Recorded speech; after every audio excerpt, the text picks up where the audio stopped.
Welcome to Seattle Hall Pass, a podcast with news and conversations about Seattle Public Schools. My name is Christy Robertson. And I'm Jane Tungstamel. Today we're bringing you a conversation with the president of the Edmonds School Board, Nancy Katims, and the president of the Edmonds Teachers Union, Andi Nofziger-Meadows. We are talking with them about a letter they wrote to legislators requesting that some of the state's surplus be distributed to schools across the state. The letter was co-signed by union leaders and school board presidents at a variety of other districts around the state. We will, of course, link to their letter in the show notes, as well as a lot of other information. Welcome to Nancy and Andi, and we'll let you introduce yourselves. I'm Nancy Katims. I'm the Edmonds School District President of the School Board. And I'm Andi Nofziger-Meadows. I'm a high school math teacher on leave to serve as the full-time president of the Edmonds Education Association. Thank you both so much for coming.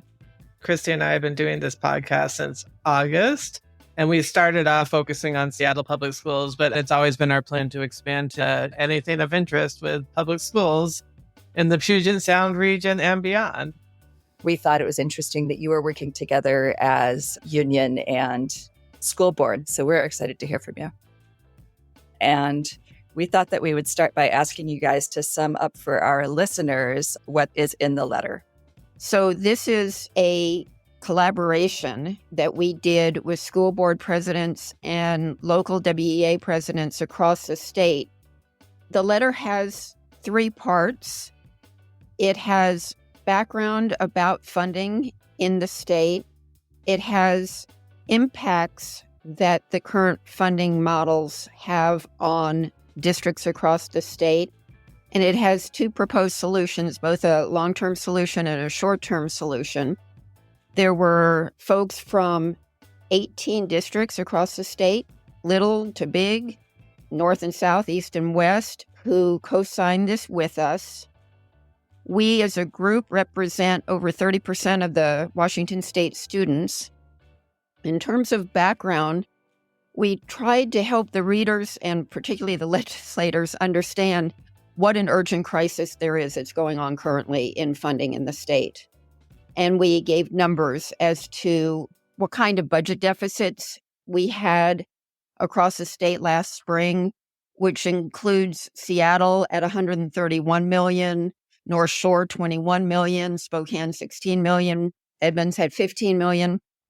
And that was this past spring. So we all balanced our budgets at the cost of losing programs, losing jobs, on and on. We've balanced our budgets because that's what we do. And as we look forward toward next year, we already see we're all going to continue having budget deficits. Class sizes are getting larger. It's simply becoming untenable for us to be able to educate our students as effectively as we need to.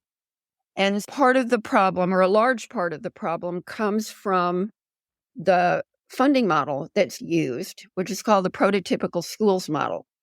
And of course, like everything else with funding in the state, it's really complicated.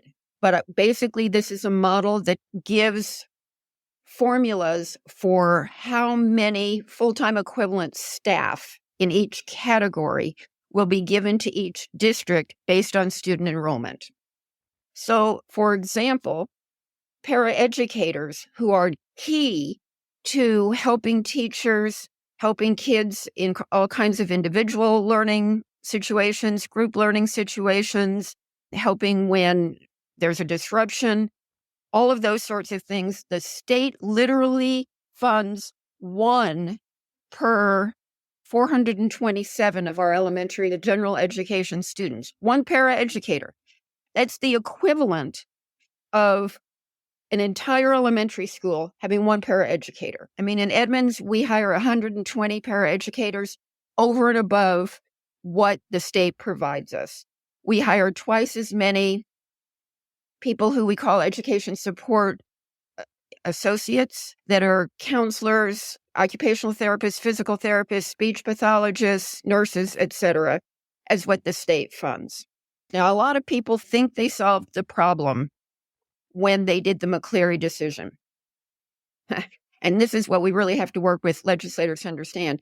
One thing they did do that was really good is they increased teachers' salaries to an acceptable level, and that was sorely needed.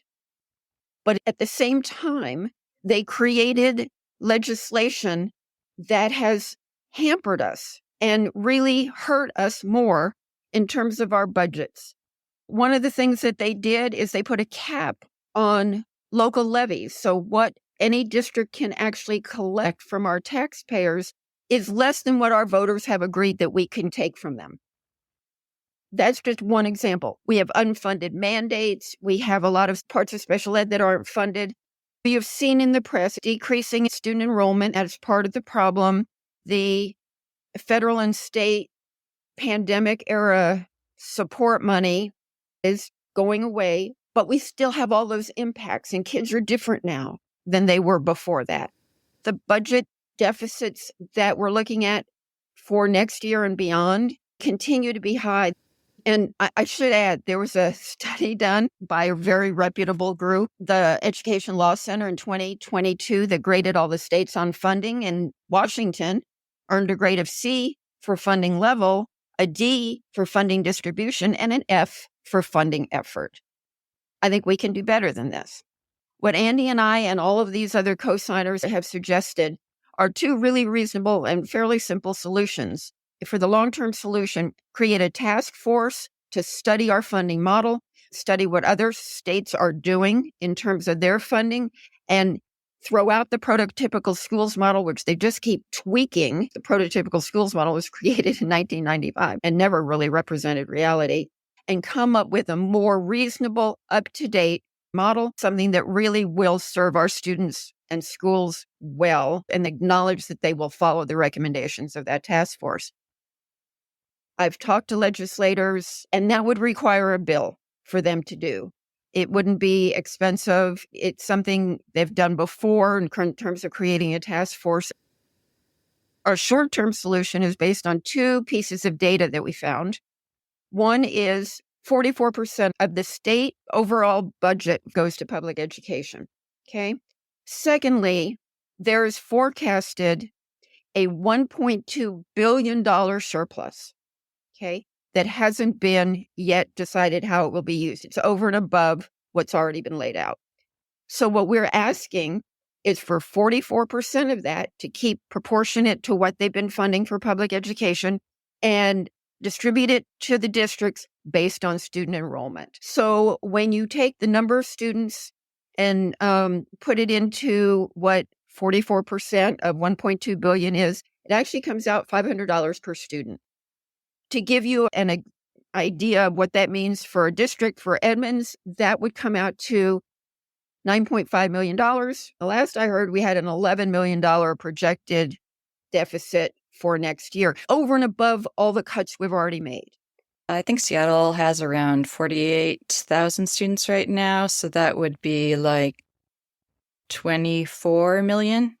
And our deficit for next year is 105 million. And let districts choose how to use that money based on their needs. We all have different needs. And just like teachers in a classroom make decisions about what kids need based on each kid's need, the state needs to let every district use that money. Some have special ed needs, some have paraeducator needs. Let them trust us to use it properly. They don't know what everybody needs. That's our letter. Okay, awesome. That's a great summary. And my understanding is that it used to be closer to 50% of the yearly budget. Is that correct? That's correct. And how long ago was that? That would have been right at the start of McCleary, which would have been 15, 16, somewhere in there. So we've slid 6%, which is a lot when you look at it in the scale of the state budget. Yeah. In less than a decade. I know the idea was the state is going to pay more, and then we'll put these caps on the local levies. Jane, what's the amount of the education levy that we can't collect again? Oh, yeah. Our rollback for the EP&O is $25 million for 2024. So like a quarter of our deficit. was approved by Seattle voters to give to schools, but we're unable to collect it. What are some of the other unfunded mandates that you haven't mentioned yet? And unfunded mandates are work that districts have to do that does not come with funding from the state. Andi, you want to go into that? Yeah, I can take this one. For example, technology. Most of the technology has to be funded by our local voters. Technology for the classroom, technology for students.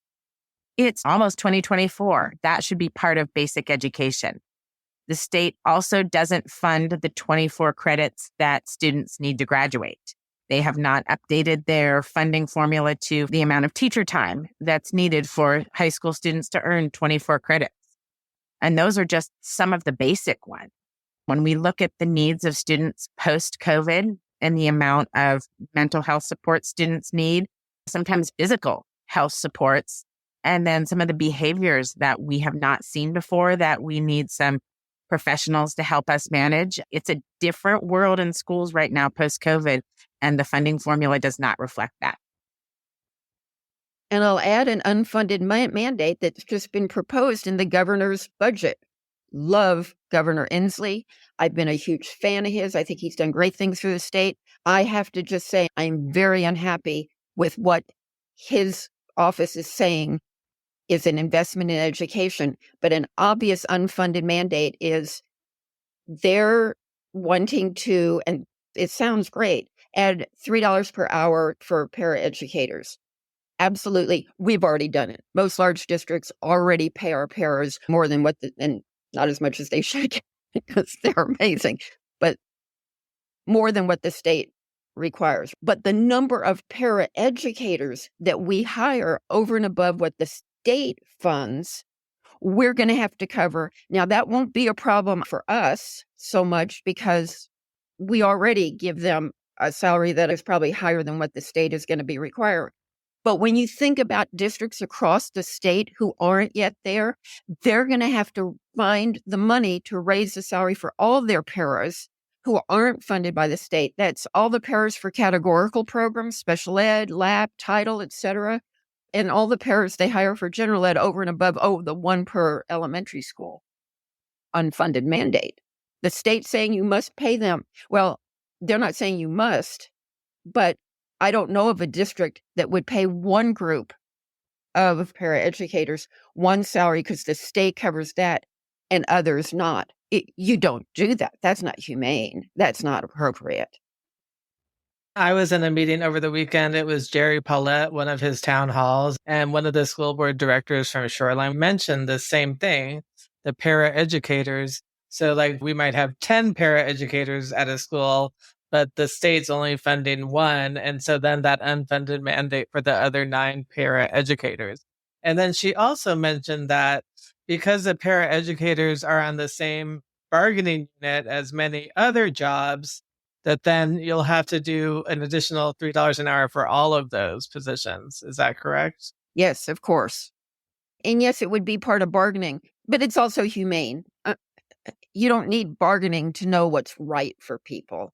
I have a basic question about the increase in revenue. Does that include the increase in capital gains that we had that we didn't expect? Well, we spent months on this letter, as you might imagine. And to be honest, the first version of it was actually asking for them to give us money from the revenue from the capital gains tax. As part of our research, we talked to a lot of our state senators and representatives, and we're covered by 3 legislative districts in Edmonds. And one of ours, who's on the Appropriations Committee, was very hopeful and explained that even though it wasn't really written down anywhere, that first $500 million of the capital gains revenue is already earmarked for early childhood through the Fair Start for Kids Act. The other $800 million or whatever over and above that is mostly for small districts who haven't been able to pass their capital bonds. Yeah, that's what we understand too. And so for this multi-district letter, can you tell us how it came about? And also we'd love to hear about what the response has been. Sure. Well, the history of the letter is I know Nancy was very upset about the cuts to the budget programs that had to be made last spring. And she cares very deeply about our district and about educating students. And so shortly after we dug ourselves out from under that, she started looking at ways to increase funding. And so she approached me about a collaboration. And I was like, absolutely, because, while school boards and unions may find themselves on opposite sides at times, we all have the same goal in mind, which is making sure that our students get the best education possible. And so this is absolutely a natural collaboration.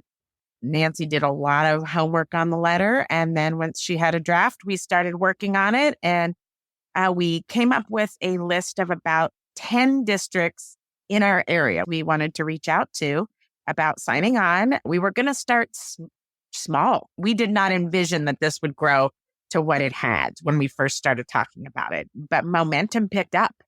And other districts heard about it either at the school board conference or the various presidents' meetings that I attend. And that's how we got folks from some of the different areas across the state. We wanted to be super strategic and, have north, south, east, and west, big and small. But after that, people wanted to be part of this because it feels like a very authentic and doable solution. What has the response been from legislators? You talked about in Edmonds, you actually are in 3 different districts. So you have 9 legislators. Mm-hmm. And have you heard from them or any other legislators across the state? So I have talked to all of them, or just about all of them in one regard or another, either early on in my research or sending them drafts along the way or touching base. I really want to give a shout out to Lauren Davis, who is the state representative for district for the 32nd LD, who was very, very helpful. Really, I think went above and beyond in helping us think about what was possible and what isn't possible, helped us really hone our message and our understanding of the budget. All of our legislators have been very supportive. I don't know to what extent any of them will be sponsoring a bill for the task force. One of them did send me a model bill for creating a task force, which I'll be following up to find out how we go about, do they want us to draft a bill? I'm really new to this whole process and have been getting advice from really good people. But that being said, they've been very supportive, very hopeful, in some cases neutral, because they work with groups of people, just like we work with groups of people, and they need to touch base. It was also our goal to get this to them before the legislative session, which we did, but they need to talk among themselves and look at the impacts. And I do have to say, April Berg, who's wonderful, she's a state legislator, not in our district, but had been a school board member in our district and then in Everett. Immediately after I sent the letter, wanted to make sure it had gone to all legislators because she was going to share it with them if it hadn't already. So there's been nothing negative about it. There have been questions in some of the interactions that I had with school board presidents. So while Andi was reaching out to her local WEA folks, I was reaching out to the school board presidents who had a heavier lift in terms of making a decision to sign on, because many of them felt that they needed to touch base with their board colleagues and or their superintendent and or their CFOs in their district. And I totally understand it. My superintendent and my CFO were both very, very helpful in doing this. And one of the questions that came up, and I can see others are saying, if you do it by student enrollment, it's not being done equitably. And so the word equity kept coming up. And I tried to help people understand equity has different interpretations. When I pushed on what do you mean by equity in this case, they referred to things like percent of kids from low-income homes, percent of multilingual students, the typical demographics. I said, well, how would that work in this case? And they didn't really have a good answer. My feeling is what's equitable here is letting every district decide how to use it, because every district has different needs. One person said, well, but small districts won't benefit as much as large districts. So I did the math. We have a tiny district that signed on, Mount Adams. Most people haven't heard of it. It's in Yakima Valley.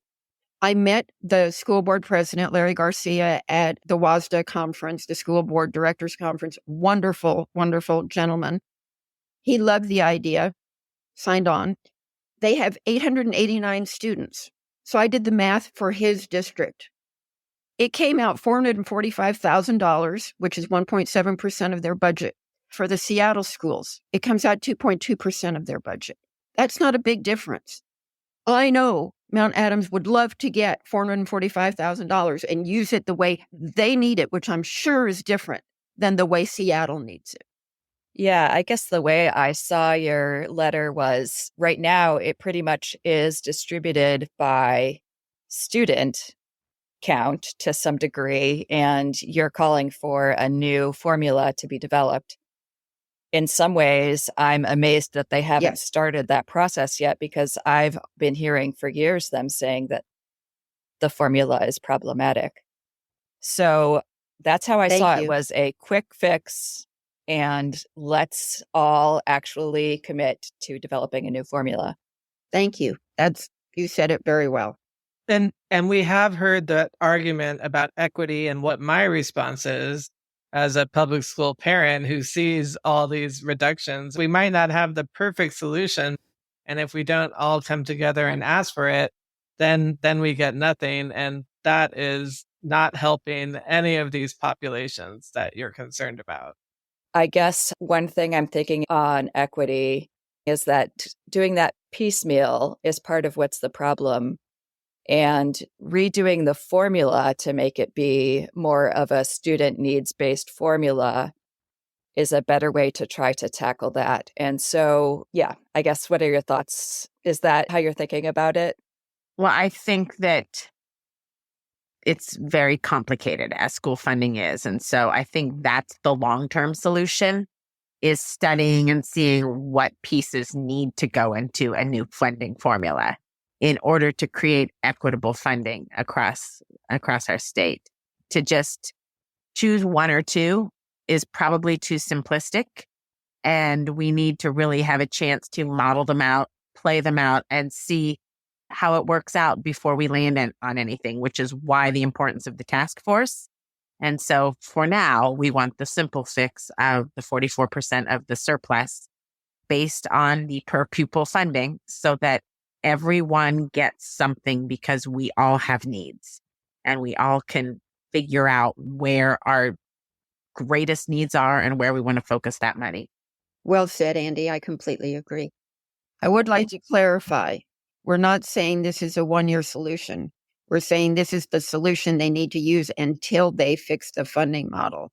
So since surpluses are forecast for the next few years, they need to continue doing this. Give us 44% of whatever that surplus is by student enrollment until you solve the problem. Because if they don't, we're just going to have a downslide after 1 year. And a few of the school board presidents really questioned, they don't want a 1 year thing. And I said, it's not a 1 year thing. We're asking the legislature to do this year after year, which will hopefully motivate them to come up with a better funding model. And that short-term allocation part would not require a bill, correct? The second part, the budget part, is not a bill. It would be part of the supplemental budget for 2024. It needs to, however, be approved by the legislature when they approve the overall 2024 supplemental budget, if that makes sense. The request for a task force requires a bill. It probably wouldn't cost more than maybe $250,000 to run a task force for 2 years and lay out the parameters of what they need to do. And let me say, that task force should include people who work in school districts, because we have to make sure there's a reality check there. Mm-hmm. And do you have any legislators that have been receptive to this ask that are on committees? Lauren Davis from the 32nd is on the Appropriations Committee. We have several people on the Education Committee, on the Ways and Means Committee. We sent it to all our legislators, but we also sent it to groups like to the Education Committee and the Ways and Means. So we're well aware of who's on them, and we do hope that they're paying attention to this. What we're hoping now in terms of a next step that we've already started is getting our constituents to follow up, to contact their legislators across the state in support of this, because it's that grassroots group of parents. And I've talked to our district parent leader who's now spreading it among our PTAs. We've gotten it in some of our local media. Andi referred to how upset we all were after the spring budget cuts. At a certain point, when our public really understood that this wasn't the district mismanaging funds, this was no bad intent on our part at all, that this was a state-level funding problem across the state, they all started saying, how can we help? How can we help? We want to help advocate. And so I've been getting back to some of them and saying, this is how you can help. Now, follow up on this. And people have already said, yes, they're going to reach out to their networks, et cetera. Well, yeah, that sounds great. So I mentioned this Jerry Paulette meeting I went to, and the Shoreline School Board director there said that OSPI has predicted that there'll be 10 to 20 districts that may go into binding conditions next year. That's what we've heard. And for our listeners, binding conditions are when a district fails to balance their budget and the Office of the Superintendent of Public Instruction, OSPI, the state body that oversees education, gives them access to the money they need for operations, but also then they closely monitor and review any decisions that the districts make. So it really restricts that district's ability to control their own spending and requires them to undergo a lot of oversight. I've talked to my legislators too, and of course, Jerry, he's very pro-education, but my other legislators, it's this uphill battle of helping them understand what a crisis that we're in. And even in Inslee's budget, I read his letter that he had attached with it. And one of the things he said is that education funding has doubled in the last 10 years. So I'm just wondering how have you been able to help educate these legislators on what the dire financial state that all of our districts are in? That was certainly a goal of the letter.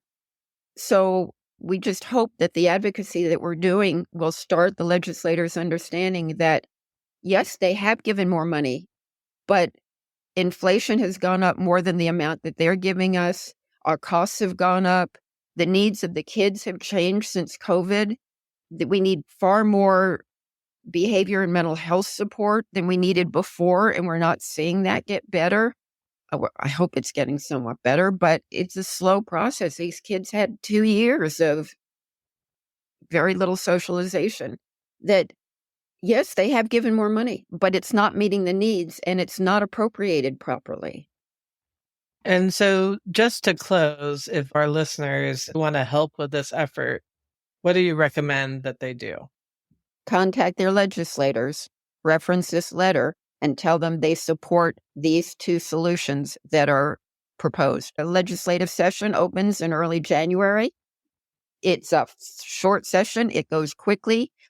And also telling their local legislators, this is what we need for our district. Because what this does is it removes all of the infighting that I think often happens when legislators are from one part of the state or another part of the state, and there are different needs in these different, and so they're fighting for the pots that their particular districts need.